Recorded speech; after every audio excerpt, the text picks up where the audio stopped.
오늘 우리에게 주신 하나님의 말씀 로마서 4장 18절로 25절 말씀입니다. 생명의 샘가 1월 16일 금요일 말씀 우리를 의롭다 하시기 위하여 함께 읽겠습니다. 아브라함이 바랄 수 없는 중에 바라고 믿었으니 이는 내 후손이 이 같으리라 하신 말씀대로 많은 민족의 조상이 되게 하려 하심이라. 그가 100세나 되어 자기 몸이 죽은 것 같고 사라의 태가 죽은 것 같음을 알고도 믿음이 약하여지지 아니하고 믿음이 없어 하나님의 약속을 의심하지 않고 믿음으로 견고하여져서 하나님께 영광을 돌리며 약속하신 그것을 또한 능히 이루실 줄을 확신하였으니 그러므로 그것이 그에게 의로 여겨졌느니라. 그에게 의로 여겨졌다 기록된 것은 아브라함만 위한 것이 아니요 의로 여기심을 받을 우리도 위함이니 곧 예수 우리 주를 죽은 자 가운데에서 살리신 이를 믿는 자니라. 예수는 우리가 범죄한 것 때문에 내줌이 되고 또한 우리를 의롭다 하시기 위하여 살아나셨느니라. 아멘. 신앙 생활은요, 내가 하나님과 교회를 위해 무엇을 했는지를 증명하는 삶이 아닙니다. 신앙생활은 무엇인가? 우리가 신앙생활을 건강하게 하기 위해서는 하나님이 예수 그리스도를 통해서 나를 위해 무엇을 하셨는지를 믿고 그 믿음대로 살아야 되는 것이죠. 그리고 하나님이 어떤 분이신지를 아는 것이 중요한 것입니다. 오늘 말씀 속에서도 아브라함이 의롭게 되어진 그 이유는 무엇이냐? 그리고 하나님께서 그를 의롭게 여기신 바 그 의는 무엇이냐라는 그 내용에 대해서 말씀하고 있을 때 18절에 이렇게 언급하고 있어요. 아브라함이 바랄 수 없는 중에 바라고 믿었다고 그래요. 이는 내 후손이 이 같으리라 하신 말씀대로 많은 민족의 조상이 되게 하려 하심이라. 그러니까 아브라함이 하나님을 믿을 때, 그러니까 하나님의 말씀을 믿은 거잖아요. 그러면 하나님의 말씀을 믿을 때에는 하나님이 어떠한 분이신지를 알았다는 거예요. 그러니까 하나님이 어떠한 분이신지를 알 때에는 아브라함이 스스로 알 수 있는 게 아니에요. 하나님께서 알려주셨기 때문에 그것을 알게 되어지는 거죠. 그러니까 내가 하나님을 안다고 하는 것은 내 지식이 뛰어나서, 지성이 뛰어나서, 그리고 내가 영적 감각이 뛰어나서 알게 되어진 것이 아니고, 아무리 지식이 뛰어나고 지능이 발달되고 영성이 발달된다 할지라도 하나님께서 당신을 계시해 보여주시지 아니하시면 알 수가 없는 거예요. 하나님이 어떤 분이신지. 그런데 하나님께서 아브라함의 삶의 여정 속에서 하나님 당신이 어떤 분이신지를 알려주신 거죠. 그 알려주셨다고 하는 것은 관계 속에서 하나님 당신을 신뢰할 수 있도록 당신을 보여주셨다 하는 거예요. 삶의 여정 속에서. 그래서 그 관계 속에서 아브라함은 하나님이 어떤 분인지를 알고, 또한 하나님께서 말씀하실 때 그 말씀의 내용을 받아들였다는 거죠. 그런데 이게 여느 사람이 그 이야기를 해서는 받아들이고 믿을 수 없는 내용의 말씀을 들은 거예요.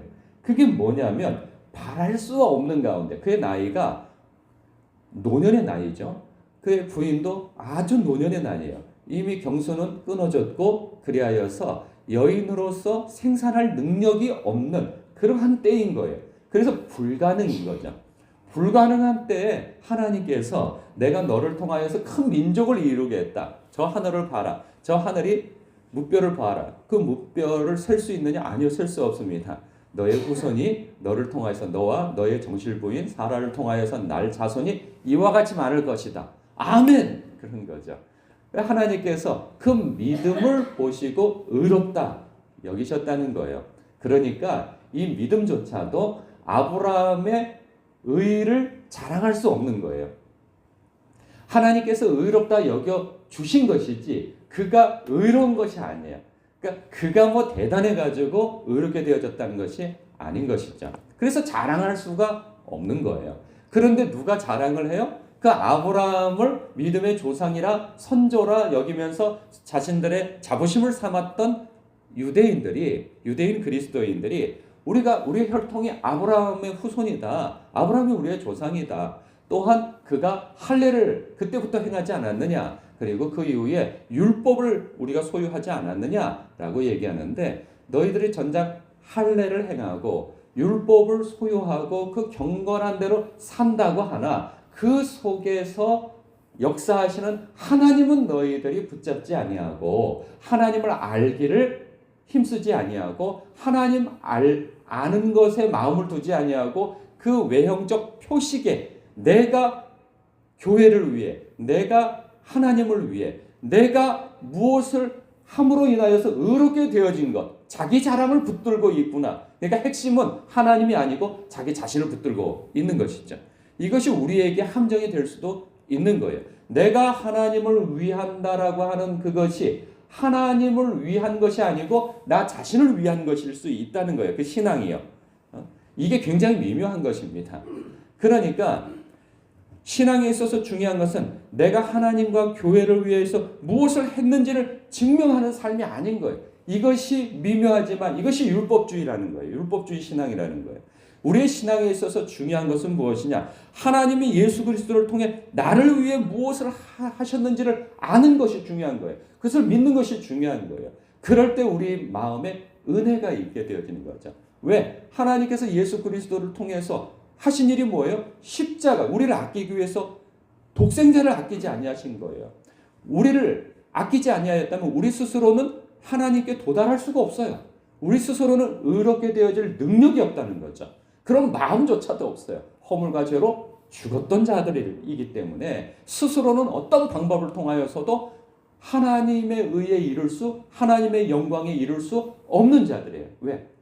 우리 모두가 죄를 범하였기 때문에 허물과 죄로 죽었기 때문이라는 거예요.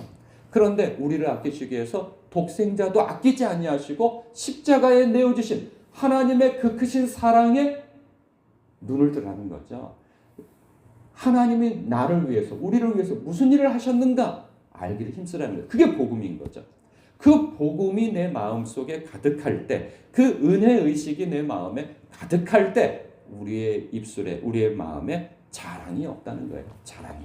누구와 비교할 일도 없고 그리고 내가 누구보다 낫네 못하네 이거 비교의식에 사로잡힐 필요도 없다는 거예요. 하나님의 사랑을 더 얻기 위해서 내가 의롭게 되어지기 위한 완성, 충분 조건을 채우기 위해서 몸부림을 칠 필요가 없다는 거예요.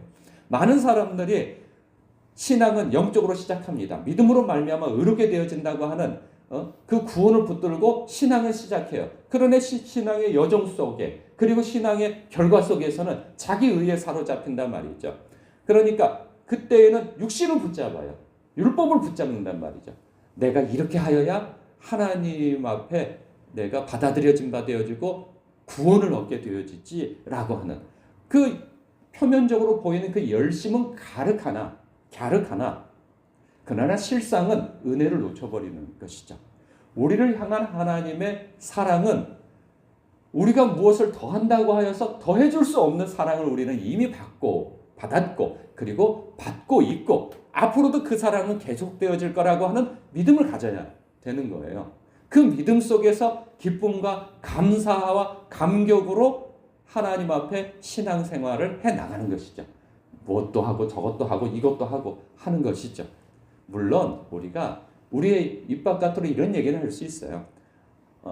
상급을 위해서 그리고 하나님의 영광을 위해서 이렇게 얘기할 수는 있어요. 이것이 율법주의다 이런 의미가 아닌 거예요. 우리의 하나님을 향한 사랑과 열심 속에서 상급을 받기 위해서 왜 주님께서 약속하신 거니까 그런 마음으로 열심을 낼 수 있고 그리고 하나님의 사랑, 하나님을 너무 사랑하기 때문에 그 사랑을 더 받기 위해서 그렇게 몸부림칠 수 있어요.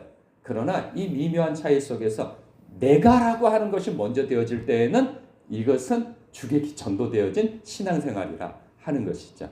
나를 향한 하나님의 그 크신 사랑을 묵상하시고 십자가에서 우리를 위해서 행하신 일이 무엇인가를 묵상할 때 우리는 하나님을 향한 사랑을 건강하게 표현할 수 있다 하는 것입니다. 그러한 건강한 신앙생활을 오늘도 말씀 묵상 안에서 이루시기를 주님의 이름으로 축복합니다. 기도하겠습니다.